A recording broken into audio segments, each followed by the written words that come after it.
बिस्मिल्लाहिर्रहमानिर्रहीम। अस्सलामुअलैकुम। आप देख रहे हैं यूट्यूब चैनल आम सी बातें।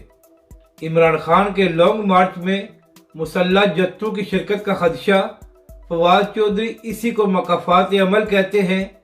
इस वीडियो में हम इसी के मुतालिक बात करेंगे। नाज़रीन कराम, जब तहरीक लब्बैक ने इमरान खान की हुकूमत में अपने लॉन्ग मार्च का आगाज़ किया था तो उस वक्त फवाद चौधरी और शेख रशीद ने प्रेस कॉन्फ्रेंस करके ये इल्ज़ाम लगाया था कि हमें खबरें आ रही हैं कि मुसल्लह लोग तहरीक लब्बैक के लॉन्ग मार्च में शामिल हो सकते हैं, जिसके बाद पुलिस और तहरीक लब्बैक के दरमियान तसादम हो सकता है। और यही वजह है कि हम TLP के लोगों को इस्लामाबाद में दाखिल होने की इजाज़त नहीं दे रहे।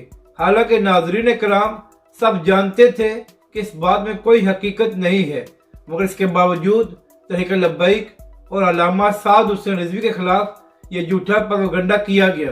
तो नाज़रीन कराम, कल से इमरान खान साहब और PTI ने भी अपने लॉन्ग मार्च का आगाज़ किया हुआ है। तो वहाँ पर भी इसी किस्म की एक मुबैना खबर कर सामने आई थी, जिसमें कहा गया था कि हमें खदशा है कि इमरान खान के लॉन्ग मार्च में मुसल्लह जत्थे शामिल हो सकते हैं। तो फवाद चौधरी साहब इसी को मकाफात अमल कहते हैं कि सिर्फ एक साल पहले आपने तहरीक लब्बैक के लॉन्ग मार्च पर यही झूठा इल्ज़ाम लगाया था और अब उसी किस्म का इल्ज़ाम इमरान खान के लॉन्ग मार्च पर लग रहा है। हम तो जानते हैं कि जिस तरह तहरीक लब्बैक के लॉन्ग मार्च पर झूठा इल्ज़ाम लगाया गया था, इसी तरह इमरान खान के लॉन्ग मार्च पर भी झूठा इल्ज़ाम ही लगाया जा रहा है।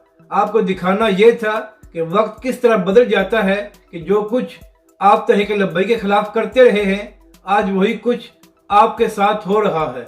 अपनी राय का ज़रूर इज़हार करें कि आपको ये वीडियो कैसी लगी और हमारे इस चैनल को भी सब्सक्राइब करें।